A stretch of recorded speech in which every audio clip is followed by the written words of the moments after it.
de choisir Nice TV International. Mesdames et messieurs, bonjour et bienvenue à cette nouvelle émission de Midi au Cœur, un programme qui vous présente tout ce qui s'est passé sur la scène égyptienne ces dernières 24 heures. On va commencer donc par cette nouvelle concernant le président Abdel Fattah el-Sisi qui a enjoint d'achever le développement des routes et des axes routiers sur la côte nord et dans le secteur sud pour aller de pair avec les géants projets nationaux en cours de construction dans cette région. Le président el-Sisi s'est exprimé lors d'une visite d'inspection sur les chantiers des projets routiers dans la côte nord. Au cours de cette visite, le président a inspecté le nouveau réseau d'autoroutes dans la côte nord et les axes reliant cette région au Caire et au delta du Nil. Il a également inspecté le développement de la route désertique Le Caire-Alexandrie, de l'axe Al-Dab'a, de la route internationale côtière allant jusqu'à l'aéroport d'Al Alamein et de la route reliant Wadi al-Natroun à El Alamein.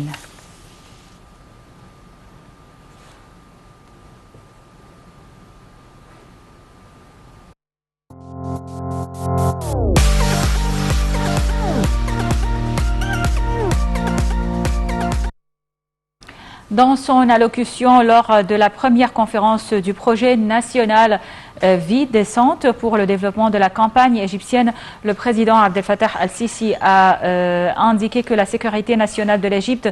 est une ligne rouge infranchissable, mais privilégier la paix ne veut pas dire autoriser qu'un préjudice quelconque soit porté aux ressources de la patrie. Le chef de l'État a affirmé que l'Égypte gérait toujours tous les dossiers avec un esprit raisonnable. Retour donc sur cette conférence et sur le discours du président Abdel Fattah el-Sisi dans ce commentaire signé Rim Samir et Sherif Boussela. Lors d'une allocution lors de la première conférence du projet national Vie décente pour le développement de la campagne égyptienne, le président Abdel Fattah el-Sisi a indiqué que l'Égypte gérait toujours tous les dossiers avec un esprit raisonnable et en planifiant exhaustivement, ajoutant que les préoccupations des Égyptiens concernant l'eau étaient légitimes. Nous avons plusieurs choix pour sauvegarder la sécurité nationale de l'Égypte, mais nous cherchons à faire du Nil un fleuve de partenariat et de biens. Nous avons toujours affirmé la disposition de l'Égypte à partager ses expériences dans le domaine des projets relatifs à l'électricité et à la production agricole avec tous nos frères en Afrique, à condition que son quota en eau ne soit compromis, a signalé le président. La mobilisation de l'Égypte au sein du Conseil de sécurité pour régler la question du barrage éthiopien a pour objectif d'inscrire ce dossier sur l'agenda de la communauté internationale. Les projets exécutés par l'État visent à sauvegarder chaque goutte d'eau, a dit le président, qui a exhorté les frères au Soudan et en Éthiopie à œuvrer afin de parvenir à un accord juridique contraignant. Le président a souligné donc à cette occasion que Vie décente constitue un lancement et une annonce de la nouvelle République puisque le projet vise à améliorer la qualité de vie des habitants de 4000 villages au cours des 3 prochaines années. Le chef de l'État a dit que l'Égypte a réussi à surmonter plusieurs problèmes économiques accumulés dans le cadre d'un programme de réforme économique dont le héros était le citoyen égyptien qui a supporté avec une pleine compréhension ses conséquences directes sur sa vie quotidienne. Nous avons de même fait face à une vague féroce de terrorisme qui a coûté la vie à nombreux Égyptiens aux forces armées et à la police, a dit Monsieur le Président, remerciant les membres de la police et de l'armée pour les sacrifices qu'ils ont présentés pour défendre la nation et remerciant également tous les travailleurs et les paysans qui ont travaillé sérieusement pour bâtir le pays. Le chef de l'État a également adressé un remerciement spécial à la femme égyptienne avant de réaffirmer avec un ton ferme que la sécurité nationale de l'Égypte est une ligne rouge que personne ne peut dépasser. Un film documentaire a été projeté sur les axes de travail de l'initiative, passant en revue les réalisations les plus marquantes du projet en termes de développement des infrastructures, de l'autonomisation économique, de développement du secteur de la santé, ainsi que les secteurs de l'électricité, de l'éducation, des communications, des eaux usées et de l'eau potable. Le projet vise à moderniser les divers aspects de la vie de 4 584 villages dans tout le gouvernorat, représentant 58% de la population totale de l'Égypte pour un coût estimé à environ 700 milliards de livres égyptiennes.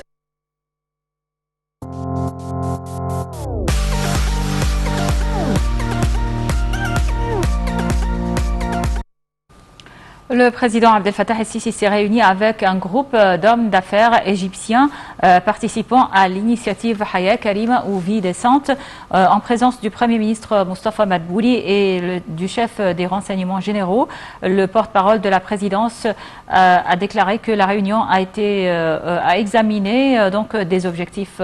les plus importants du projet national de développement des villages ruraux égyptiens dans le cadre de l'initiative Vie décente qui vise à moderniser tous les aspects de la vie pour 4 584 villages dans tous les gouvernorats. Le chef de l'État a indiqué que le projet de développement des villages ruraux égyptiens, qui est le plus grand projet de développement intégré de l'histoire moderne de l'Égypte, s'inscrivait dans le cadre de la mise en œuvre de la vision 2030 de l'Égypte visant à développer tous les aspects de la vie à la campagne en atteignant la qualité et la stabilité des services aux citoyens. Le président el-Sisi a également souligné que ce projet intervenait après une période charnière que l'Égypte a traversée depuis 2014 jusqu'à aujourd'hui, au cours de laquelle l'accent a été mis sur l'adoption des réformes économiques structurelles les plus complètes et les plus profondes de l'histoire de l'Égypte, ainsi que sur le traitement radical de nombre de problèmes économiques chroniques.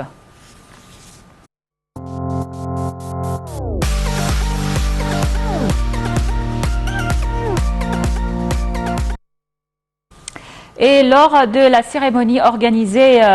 au stade du Caire, le Premier ministre Moustapha Madbouli a déclaré,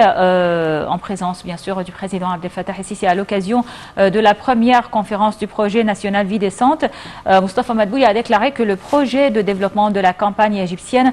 était considéré comme le plus énorme et le plus grandiose dans l'histoire de l'Égypte et également considéré comme l'icône de la nouvelle République d'Égypte. Regardons donc ce commentaire sur l'allocution du Premier ministre Moustapha Madbouli. Le Premier ministre Dr Moustapha Madbouli a déclaré lors de la cérémonie organisée au stade du Caire en présence du président Abdel Fattah el-Sisi à l'occasion de la première conférence du projet national Vie décente que le projet de développement de la campagne égyptienne est considéré comme le plus énorme et le plus grandiose dans l'histoire et également considéré comme l'icône de la nouvelle République d'Égypte.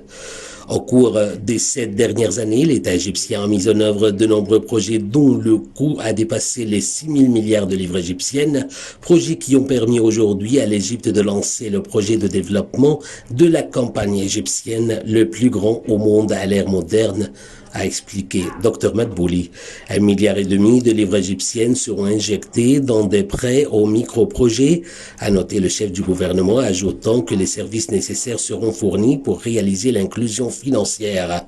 Le Premier ministre a passé en revue des modèles de méga-projets en cours de construction en Égypte dans le cadre de l'initiative Vie décente, soulignant qu'il s'agissait de projets pour remodeler la carte de l'Égypte, redistribuer la population et la potentialité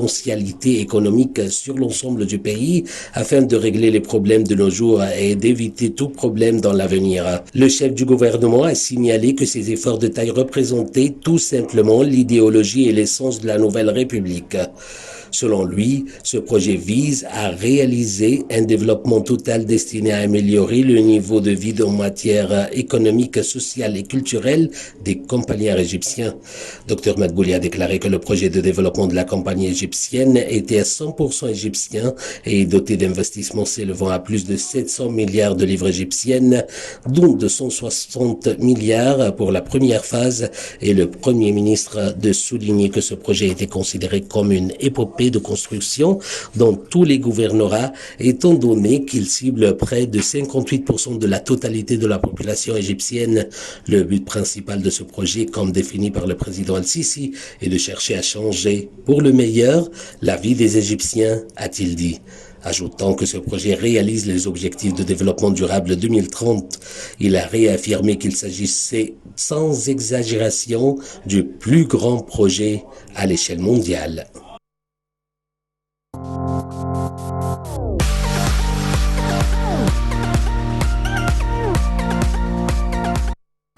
L'Égypte est en mesure de traiter les diverses questions locales, régionales et mondiales liées à sa sécurité et à sa stabilité, a affirmé le ministre de la Défense et de la Production militaire, Mohamed Zaki, lors de sa participation à la phase principale du projet de centre de commandement Timor 14 de la 3e armée, qui dure plusieurs jours dans le cadre du plan annuel d'entraînement au combat pour les unités des forces armées. Le ministre de la Défense a rencontré nombre d'officiers participants au projet pour examiner leur méthode d'accomplissement des missions et de prise des décisions face à n'importe quel changement lors de la gestion des opérations.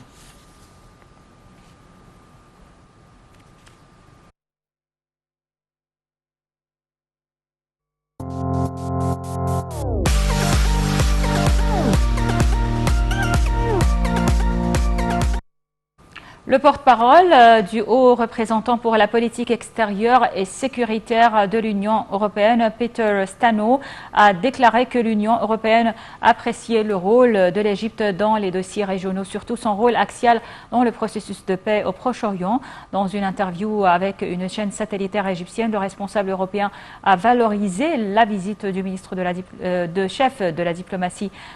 égyptienne Sameh Choukri à Bruxelles et sa rencontre avec le haut représentant de l'Union européenne pour étudier les domaines de coopération économique entre l'Égypte et l'Union européenne, la lutte contre le coronavirus ainsi que le nouvel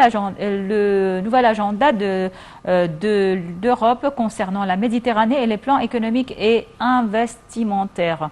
Il a ajouté que le haut représentant pour la politique extérieure et sécuritaire de l'Union européenne, Joseph Borrell, a discuté avec Sameh Choukri le projet du barrage éthiopien comme étant un sujet régional important, exprimant le regret de l'Union européenne pour les démarches unilatérales entreprises par l'Éthiopie sur le deuxième remplissage du barrage sans un accord préalable entre les parties concernées. Le responsable européen a mis l'accent sur le soutien des efforts de l'Union africaine dans ce sujet.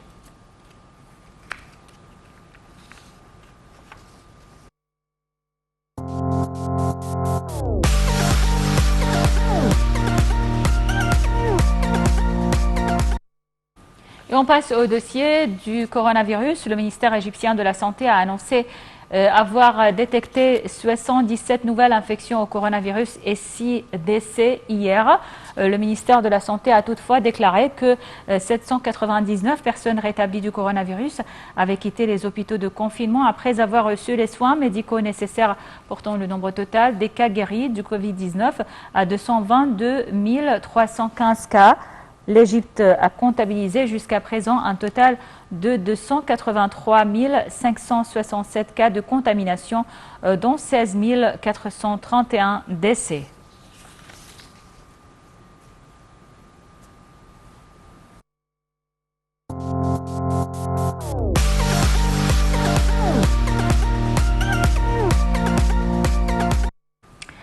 Le projet de la centrale nucléaire d'Al-Daba connaît des évolutions dynamiques positives, a déclaré le ministre de l'Électricité et des Énergies renouvelables, Mohamed Sheker, lors d'une visite accompagnée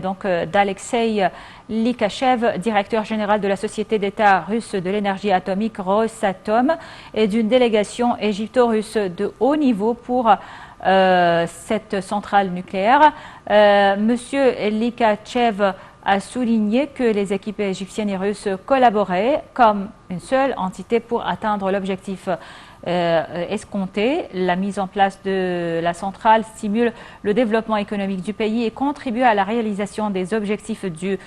plan de développement durable pour l'Égypte 2030, a déclaré le PDG de l'autorité égyptienne des centrales nucléaires, Amgad Al-Wakil.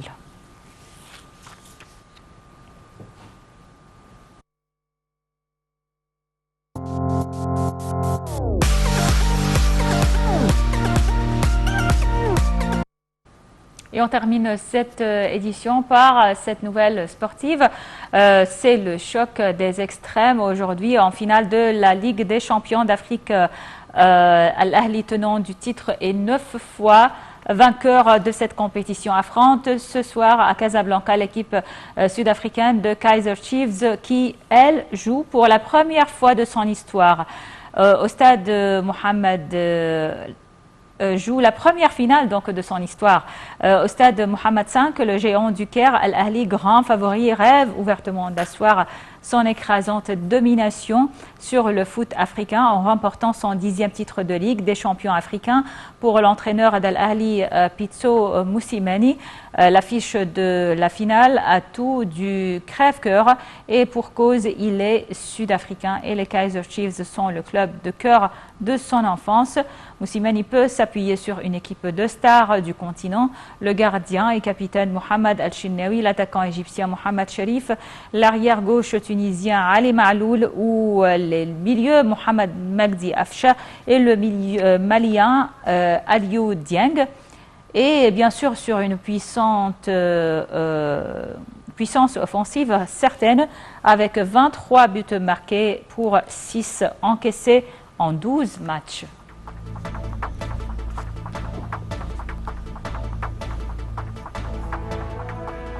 Voilà, donc c'était tout pour cette émission de Midi au Caire. Merci pour votre attention. Je vous laisse avec la suite de nos programmes en langue française sur Nile TV qui se poursuivent jusqu'à 13h heure locale du Caire. Merci pour votre attention et passez une excellente journée.